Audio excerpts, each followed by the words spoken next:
Ikamata video ya mtsiku la lero mukhala mutadziwa zifukwa zimene kufikira tsiku la lero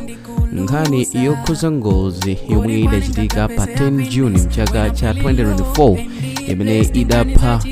wachiwiri kwa mtsogoleri wa dziko lino malemu Dr. Klaus Chilima isakutulukirabe chilowereri DPP mboma. Kwa amene mumasatira bwino ma videos amene timapereka pano pa Samavita YouTube channel, ngati mukukumbukira bwino lomwe mbuyo omwe tinakupatsirani video imene tinkafotokoza zimene adalankhula Minister of Justice amene ni Charles Muhango, ndipo kupyolera mu zimene tidafotokoza mu video imeneyo tidafotokoza kunena kuti Charles Muhango yemwe ndikuona yoona zachilungamo adati pa tebulo lawo adapeza zikalata zitatu zimene ndi malipoti okhuza kafukufuku yemwe adachitidwa pa ngozi ya amenewa amalemu late Klaus Chilima, ndipo adafotokoza kunena kuti pa malipoti amene ali pa tebulo yawo pali ripoti la ku Malawi kuno, pali ripoti la ku Germany komanso ripoti lina la chibwereza. Ndipo adafotokoza kunena kuti Amalawi awapaseka nthawi amalize kuwerenga ripoti, ndipo akamaliza kuwerenga zofoka zimene zipezeke adikira chisogozo kuchokera kwa mtsogoleri wa dziko lino kuti tsopano way forward ikhale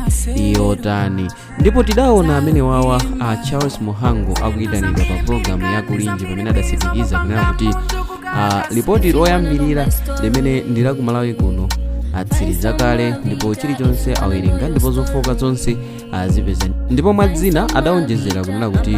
mu ripoti limene ndila kwathu kuno ku Malawi mudapezeka zofoka zingapo, kuphatikizirapo kunena kuti anthu angapereka umboni mokakamizidwa moonesa kuti anthu amene ankafunsawo adali kale ndi zomwe amayembekeza zoti anthu amene awafunsewo alankhule. Ndipo adafotokoza kunena kuti akudikirano chisogozo kuchokera kwa mtsogoleri wa dziko lino. Ndipo patadutsa nthawi tidawamva akunenanso kuti chilichonse chokhuza malipoti atatu onse,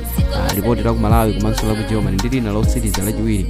limene lachibwereza, malipoti onse awamaliza kuwawerenga. Koma kuchokera pamene popo palibenso chisogozo chilichonse chimenenso tidachimva kapena zosadira kapena chilichonse chimene chikuyeneka kuchitidwa pakutha pakuwerengedwa kwa ripoti limeneli. So nkhani imene yapangisa kuti nkhani yomweyinso ibwere pambalambanda ndi nkhani yoti anthu akhala kupereka mafunso osiyanasiyana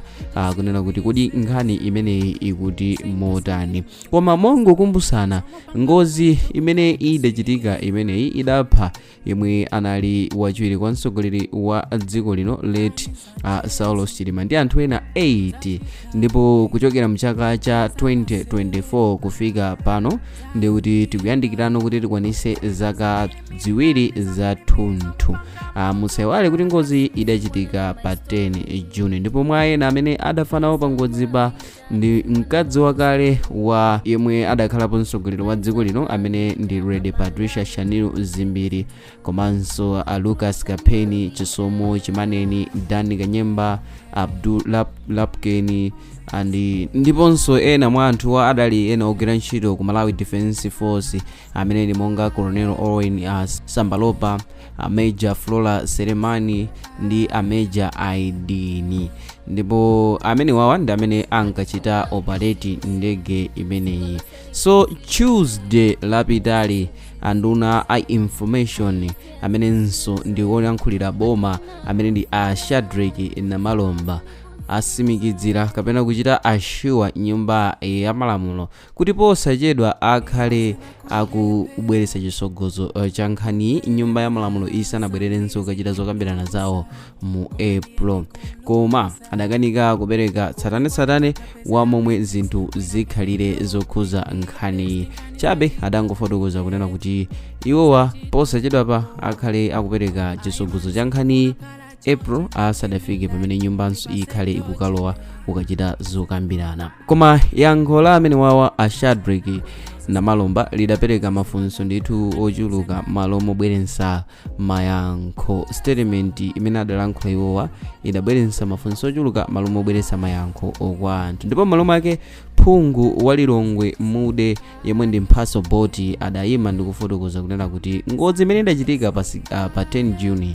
idapha azinzake amene anali oti ankacheza nawo, ndipo adapitiriza kukumbusa nyumba ya malamulo kunena kuti pali original report limene linkabisidwa limene Amalawi sadauzidwe, koma mu nthawi ya kampeni DPP idalonjeza kunena kuti pakhale fresh review akadzabwerera mboma. Koma chibwerereni mboma padakali pano nkhani yangokhala complicated, so golo lake lenileni sili kuoneka bwinobwino, ndipo akufotokoza kunena kuti akuyenera amene wa DPP abwerense bwinobwino kuti kodi vuto loti ngozi ichitike idali nkhani yochokera ku civil aviation kapena kodi nkhani ndiyoti bwanji, kuti anthu achite fix laws and ensure people's safety, kapena kuti aonesese kuti ngati vuto linali lokhuza ku aviation nanga kuchitidwa fix motani kuti pakhaleno chitetezo kwa anthu akamakwera ndege.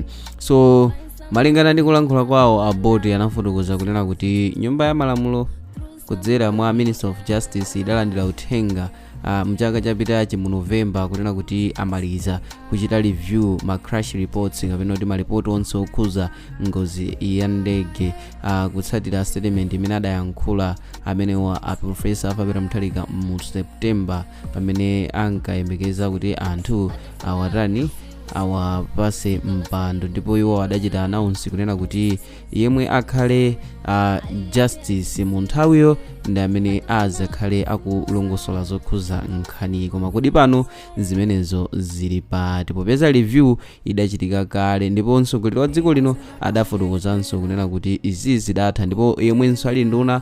yoona zachilungamo mdziko amene a Charles Muhango adachitanso confirm miyezi ingapo yapitayo, koma padakali pano dziko lidakadikirabe chisogozo cha nkhani. So adapitiriza kufotokoza kunena kuti Amalawi sakufunsa nkhani muganizo la politics,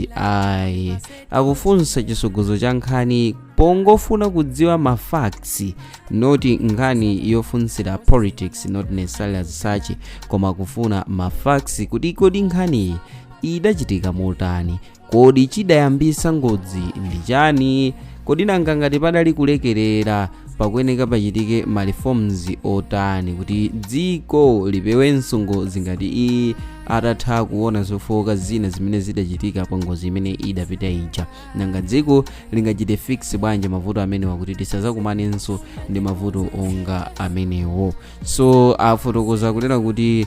mu April sikale ndithu ndipo ndiposachedwa pompa chonjepo DPP yadzika okha pa pressure yoti nkhani achite fulfill ma promise amene iwo abwerensa posata ndondomeko zonse zimene zikuyenera kusatidwa kuti nkhani ibwereno opoyera pa April, ndipo mpano chilichonse chikhale chikufunsidwa kuti DPP kuti kodi panopa zikuti bwanji popeza April uja ndi unoyi. So ngakhale yafotokoza kuti April, komano April sipatali, so ngati pali zonse zoyenera kukonzeseredwa DPP akuyenera akonzesere bwino lomwe ponena kuti April yakamafika pasazakhalenso zinthu zina zododomesa. So Amalawi momwe amva za April ali tcheru kwambiri kudziwa kuti zidzakhala motani pa nkhani imene nanga kodi amene ali involved, amene akukhuzidwa ndi kulekerera pa ngozi ngati nkhani inali yolekerera, nanga kodi amene akukhuzidwa ndi vuto la ku aviation ngati vuto linali la ku aviation ndi ndani, kodi ndizoona kunena kuti usogoleri wachakwera ndi umene umakhuzidwa, kapena inangokhala ngozi ponena kuti ngozi imayenera ichitike popeza si chinthu choti mungalonze munthu, kodi zenizeni za nkhani ndi ziti. So anthu akuyembekeza kwambiri kudziwa zimenezozo kunena kuti who is responsible for the tragedy plane crash, ngozi imene inazesa imfa ya wachiwiri kwa mtsogoleri wa dziko lino. So mu video iyi ndimafuna ndikuwuzeni za momwe alankhulira amene wa Shadrack na Malomba kunena kuti mu April ndi momweno akhale akuchita fix chilichonse chokhuza nkhani popeza malipoti anamalizidwa kuwerengedwa and chilichonse chili mchimake chilungamo cha nkhani chiyambe kudziwika bwino lomwe April asanafike pamene nyumba ya malamulo ikhale ikulowanso. So April akamati tikuchita head April ndi pamene wowa akhale kalikiliki kufuna kuchita deliver nkhani yokhuza ripoti la ndege momwe lidatulukira la ku Germany kaya la ku Malawi timangomva kuti muli zofoka koma sitimadziwa kuti mulalembedwa zotani. So tikhali tikumva zochuluka pamene masiku akupita chitsogolo. So ndimafuna ndidziwe komanso kumva maganizo anu kunena kuti kodi mukuyembekeza zotani kudzera mu ripoti limene lizawerengedwe kwa aliyense kuti amveno zomwe zinali zofoka zimene zidapezedwa pa ndege iyi. Mukuyembekeza zotani? Kodi mukuganizira wina wake kuti akhala responsible pa ngozi imene ija, kapena basi ndi ngozi imene inachitika chifukwa chona kuti mwina zinthu zina sizinali bwinobwino, kapena kuti ifo ndi ngozi imene mangoyetenga ichitike osati necessarily kuti munthu wina watengapo gawo? Kodi mukuganiza kuti zikhale motani? So ndimafuna ndidziwe zimenezo kudzera mu comment section kuti inu muli mbali iti. Muli mbali yonena kuti ayi ngozi imene ijayo alipo amene imamukhuza ndipo ripoti likhale likuvumbulusa amene amakhuzidwa ndi ngozi imeneyi, kapena inu muli mbali yoti iya ngozi itu ndi ngozi imene zingakhalire pa nsewu kunena kuti basi mwina chipangizo chomwe wakweracho changofoera from nowhere amene sumadziwa ndi momwe zinakhalira ndi ngozi imeneyi, palibe aliyense amene tingamulozezala pa nkhani ya ngozi imeneyi, kapena kodi inu muli mbali yake iti? So kuti tidziwe maganizo anu mukuyenera muike comment mu comment box pa nkhani imeneyi kuti inu mumayiona motani nanga mukuyembekeza zotani pa zimene zikhale zikubweresedwa after chilichonse matetenso akafika. So monga ndakamba kale through comment section momwe ndingadziwire maganizo anu. So mu video mtsiku lero mudali ndine wanu wa nthawi zonse Mark Thompson, ndipo ngati mwayikonda musaiwale kuchita like komanso subscribe kuti tithenso kumakupatsirani ena mwa ma videos amene tikukonzerani pano pa Zomwe YouTube channel. Bye.